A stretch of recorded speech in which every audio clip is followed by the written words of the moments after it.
fusilando gente, quitaron todo. En Nicaragua barrieron con todo el que tenía una vendutica, una tienda, se la quitaron. El que tenía un carrito, fueron las primeras intervenciones que hubieron. Y estaba Félix Torres, que daba patadas por la espinilla a las mujeres. Llegaba la Escambray, compraba un puerco y no lo pagaba. Era jefe del plan Escambray, junto con Tomás Cortés, que era igualito que él. Y figúrate. Javier Denis, ¿cómo fue que te hirieron a ti?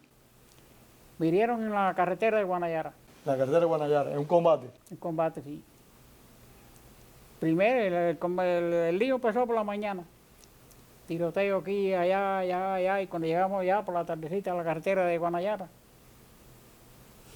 ahí fue que me hirieron. Ahí un teniente me dijo, te salvaste, esto no se ha encasquillado nunca, y te apunté, y te vas a hacer quitica. Las carnes que hacen en la carretera, ellos estaban abajo, yo estaba arriba parado cerca. Y entonces, bueno, ahí el capitán Piedra me auxilió en todo momento, me vendó, se enfrentó a los que fuimos por la carretera para abajo a pie. Él me decía, no puedes ir en carro, porque no hay carro, no puedes ir a caballo, no puedes ir a pie. Le digo, no, yo voy a pie. Y él fajado con la gente que estaba ofendiendo y eso, era un seco viaje. Javier Denis, ¿cómo fue que te hirieron a ti? Permíteme el micrófono a Javier. Bueno, al regreso de la Marega de Portillo, donde fuimos a ver si podíamos recibir el barco, y el barco estuvo y se fue. Al regresar, el guía de nosotros nos llevó hacia un lugar entre las montañas, una especie de escarpada que había entre las montañas, donde corría un riachuelo porque ahí teníamos agua, y él tenía unos familiares cerca y fue a buscar comida con los familiares. Ahí pasamos la noche, pero al día siguiente yo estoy recorriendo las postas y veo que hay algo que se está moviendo en la cima de la montaña, ¿no? Voy a ver a Fernando para llamarle la atención y en ese momento oímos unas voces y era una patrulla de milicianos que venía también buscando armas. Ahí empezamos a disparar, se formó el combate y en medio de aquel combate me dan un tiro por la espalda. Caigo inválido, no podía mover ni los pies ni las manos. Un compañero mío de la guerrilla, Gerardo Ávila, me monta sobre una lona, me empieza a arrastrar, rompemos el cerco, logramos salir del cerco, pero yo empiezo a discutir con ellos, porque me doy cuenta que yo soy una carga que puede impedir que la guerrilla se mueva con mayor rapidez. Los convenzo de que me tienen que dejar, llamo a Fernando del Valle Galindo, le digo que me dé un tiro, que me mate. Fernando saca la pistola, me la pone en la cabeza, pero con la misma tira la pistola para el medio del monte y sale llorando de allí.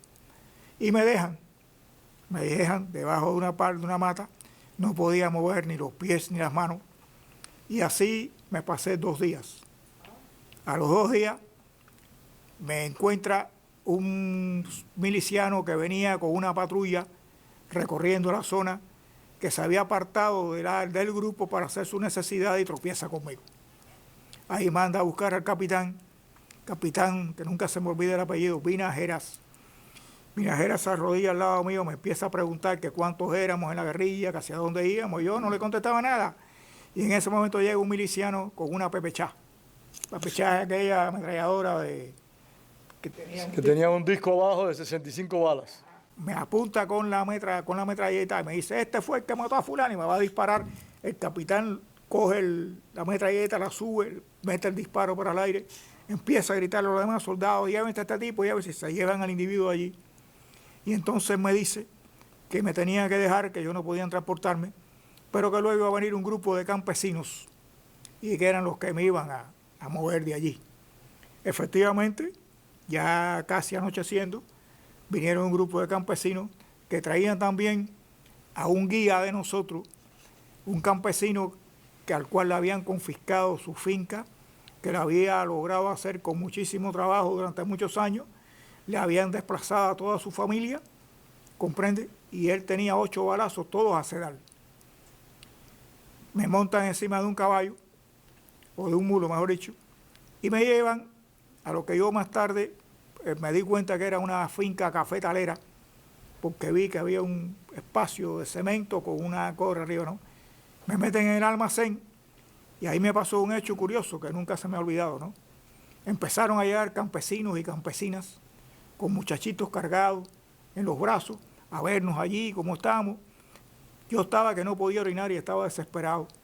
Y se me acercó una campesina, una viejita, y me preguntó qué me pasaba. Le dije que yo no podía orinar. Me dijo, espérate que te voy a hacer un cocimiento de patica de grillo para que orine.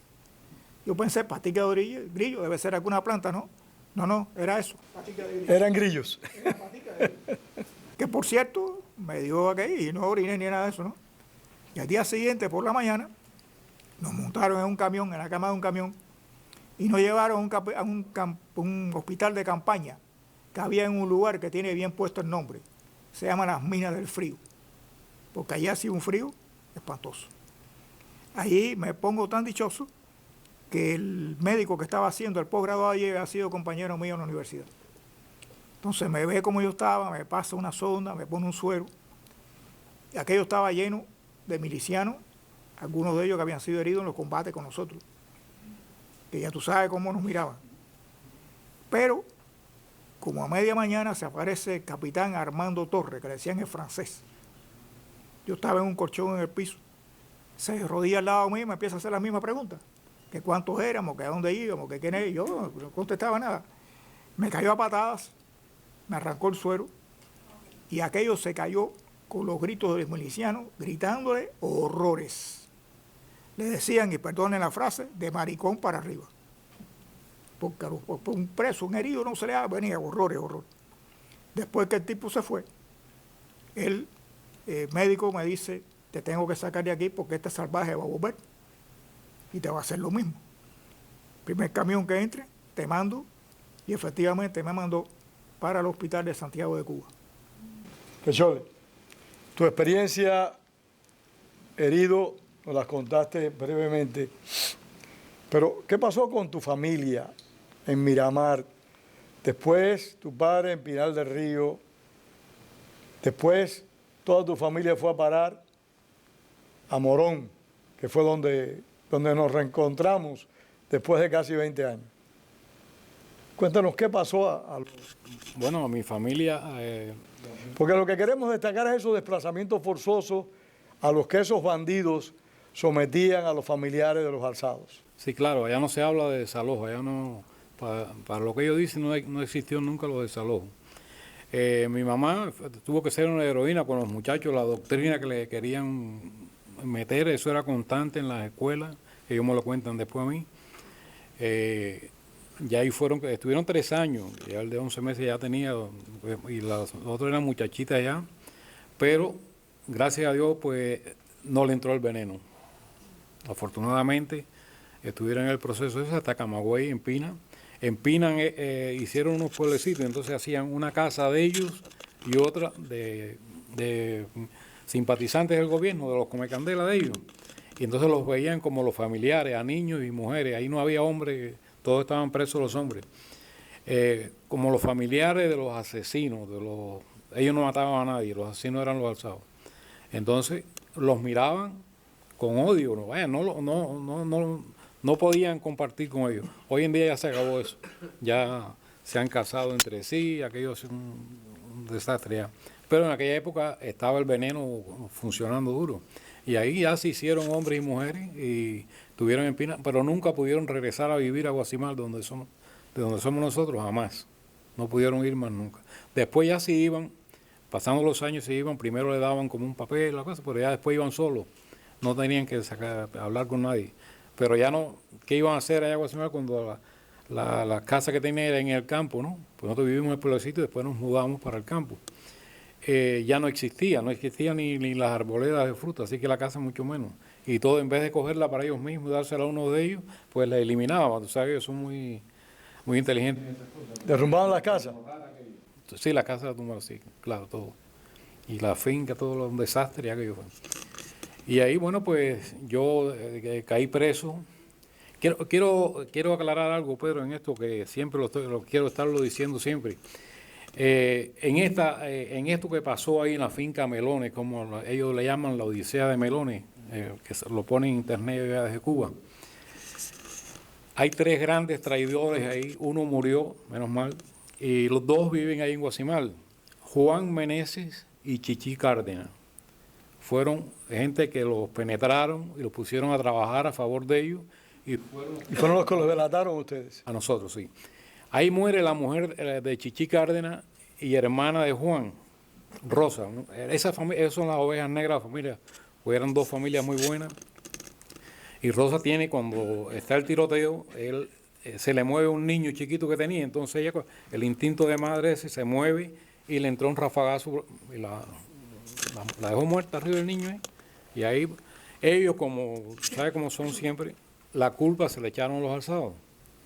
Y los alzados, vaya, no podían llegar los tiros ahí a la casa de ella. Es que pusieron un ala de peine, como decían ellos, frente a la casa, y cuando cerraron a tirar, ellos tirando, ellos a lo mejor los milicianos, la seguridad de Estado sabía quién era Juan y quién era Chichi, pero ya ellos no estaban, ya ellos lo habían recogido. Y murieron eso, se nos echaron la culpa a nosotros de todo eso. Tenía el hijo ya es un hombre, yo no sé qué cara le hablará ese padre y ese tío al niño por qué murió su madre. Porque seguro no le van a decir que fue por traición de ellos, que llevaron ese combate y prepararon las cosas para que eso sucediera ahí, y por culpa de ellos. Porque el combate se produjo en una zona donde vivían varias familias, sí, un lugar muy, muy próximo. De esa familia de Meneses habían como 5 casas cerquitas. La de nosotros estaba un poco más retirada. Prácticamente un combate urbano. Sí, no, aquello fue terrible. No sé cómo hubo más civiles muertos. Valero, tu experiencia, Pinar del Río tuvo una gran cantidad de mártires, una gran cantidad de hombres que fueron a las montañas. Hay causas muy numerosas en Pinar del Río. Tu experiencia como alzado, como familiar de alzado, algo más que nos puedas relatar, describir.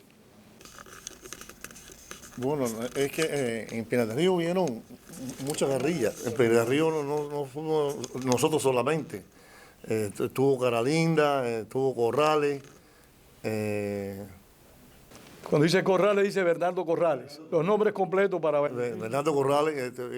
Caralinda no me acuerdo el nombre de Caralinda, no me acuerdo ahora el nombre de él. Pero uno de los más odiados por los comunistas fue Francisco, que ellos le decían Machete, porque fue más tiempo que tuvo alzado allí. Se alzó en el 60, a finales del 60, y lo mataron en el 62, en agosto del 62, en marzo. La experiencia de nosotros es de como estaba diciendo el Cherry, los bandidos fueron ellos. Siempre fueron ellos, no nosotros. Ellos echaban la culpa a nosotros, que nosotros violábamos mujeres, que nosotros éramos asesinos, que íbamos a la escuela, que vamos a la escuela, varias cosas que lo que hacían era ellos y lo echaban la culpa a nosotros. Cuando había un combate con los milicianos, que había un miliciano muerto o algo, enseguida los echaban las culpas a nosotros. Y a veces eran ellos mismos, en los tiroteos, que no tenían experiencia y se mataban ellos mismos. Porque a veces en los cercos, ellos, porque Francisco era muy inteligente en eso, porque ellos estaban en el ejército aquí, y a veces los cercos se cerraban y se mataban entre ellos, y ya Francisco se había ido. El Machete se veía del cerco y ellos estaban pagados todavía. Y a Escaparate, Noel Noa, que estaba alzado, que era jefe de guerrilla, en el 62 también lo cercaron en las cañas, y le quemaron el cuadro de caña completo. Y como ellos pensaban que estaban muertos ya. Y cuando entró uno de los jefes de ellos, los alzados todavía estaba uno vivo, que no sabemos quién era, ¿no? Pero lo ametralló. Mató al teniente que había entrado. Entró pensando que estaba muerto ya y lo eliminaron. En Pinar del Río hubieron muchas cosas, los campesinos. En Pinar del Río, los guajiros no fueron comunistas nunca. Los guajiros, de verdad, los guajiros no fueron comunistas. Todos eran, en mi zona, había un solo comunista. Y mi zona era grande, y había un solo comunista. Todos los otros estaban conspirando. Y por eso fue que nos quedamos, muchos de la gente nuestra, los botaron de las escuelas, no solamente a mis hermanas, sino cantidades de campesinos de la zona, no lo dejaban ir a la escuela. Bueno, la cerraron. Las escuelas allí en la zona de nosotros las quitaron. Porque decían que nosotros no teníamos derecho a ir a la escuela. O sea, los hijos de los alzados no tenían derecho a ir a la No. Cuando mataron a mi hermano y yo caí preso, toda mi familia no pudo ir más a la escuela. No pudieron ir. Mis hermanas tenían segundo grado, tercer grado. Mi hermano Luis se quedó analfabeto porque no pudo ir más a la escuela. No lo dejaban ir a la escuela. Eso son cosas que nunca se van a olvidar y que desgraciadamente el pueblo cubano, los más jóvenes que nosotros, no saben eso. Porque eso siempre se ha escondido. Ellos nunca es una cortina de hierro que hay en Cuba y ellos no han dejado que el pueblo cubano se entere de lo que pasó. Francisco Talavera, fuiste colaborador, fuiste alzado, estuviste preso. Está bien, de acuerdo, pero déjeme terminar. Aquí el único que puede interrumpir es el sheriff, no eres tú. Estuviste alzado, fuiste colaborador, estuviste preso y después fuiste a los pueblos cautivos. Por suerte o desgracia. Pero voy a decir algo. Dame 5 minutos, Pedro. Mira, en Cuba, lo que sucedía en Nicaragua no lo sabían en Santa Clara. Y lo que pasaba en Santa Clara nunca se ha sabido en La Habana. Hay zonas en Cuba que son muy calientes, con muchos problemas, todavía hoy en día. Cuando en La Habana no le habían quitado los carros a nadie, en Nicaragua tener un carro era un delito. Esperen un momento. Hoy venden en mercancías en cualquier lugar en La Habana. Vendes un aguacate en Nicaragua, vas preso. Hoy. Fíjate bien, eso que dijo él de los muchachos. Ay, viejo. Ningún muchacho de preso en esa época, en mi pueblo, pudieron ir a la escuela. No podían ir a la escuela. Y los letreros por eso te dije que me diera 5 minutos. En los palos de la luz, ahí estaban las fotografías de todos nosotros. Estuvo la de él, estuvo la mía. Toda la gente de mi pueblo estuvieron ahí en los palos de la luz. Que estuvieran ahí vivo o muerto. No me preocupaba que estuvieran ahí. ¿Tú sabes cuál es la preocupación? Ustedes no se imaginan quiénes pusieron esos letreros. Los muchachitos de la escuela que los llevaban los maestros. ¿Saben? Fíjense hasta dónde llegó la mentalidad humana. Llevar niños de la escuela a poner esos letreros. Pedro, la verdadera sinvergüenzura de la limpia de Escambray sucedió en el año 1971. En el año 1971, en diciembre, sacaron del Escambray miles de hombres y familias del Escambray. Esos fueron los verdaderos ladrones para robarle sus propiedades, para crear un feudo de Pelis Torres. Lo sacaron para Pinar del Río. En Pinar del Río, yo sé dónde están los guajiros de Pinar del Río, que están en Santa Cruz de los Pinos.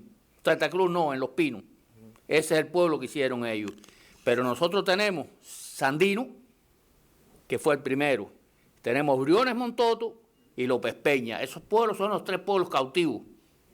Yo, cuando a mí me soltaron de la prisión, no me dejaron ir para mi zona. Tuve que ir para un pueblo cautivo de eso. Y ahí estuve un tiempo hasta que vine para acá. Vivir en un pueblo de esos no es fácil. Aquí hay gente que han vivido en esos pueblos, aquí con nosotros deben haber algunos. Ahí no había agua. Fíjate que va a haber agua. Un pueblo acabado de empezar a hacer lo que las construcciones eran terribles. Vivíamos en naves largas, no recuento por la mañana igual que preso. Si querías salir de ahí a donde fuera, tenías que llevar un permiso, tenías que solicitar un permiso, no te permitían salir, o sea que estabas preso. Poco a poco esos pueblos fueron cogiendo forma, pero siempre, Pedro, han sido pueblos cautivos, siempre. Todavía hoy en día hay gente que nunca cogerán un lugar donde vivir ni nada, viven en naves. Los conozco, eran compañeros míos y amigos míos de siempre, desde joven. Eso es lo que yo quiero decir. Hay que, Nicaragua, la zona del Escambray, es un programa aparte, hay que hacerlo. Nosotros tenemos que escribir de eso, tenemos que enseñar a la gente lo que pasó ahí. Las inquietas villas no, lo que pasó allí, señores, allí matar a una persona era, vaya, inconcebible. Inconcebible. Ujú. Había que llorar, pues ver esas cosas. Estos actos los damos para poder dar información, pero también nosotros hemos producido libros y documentales.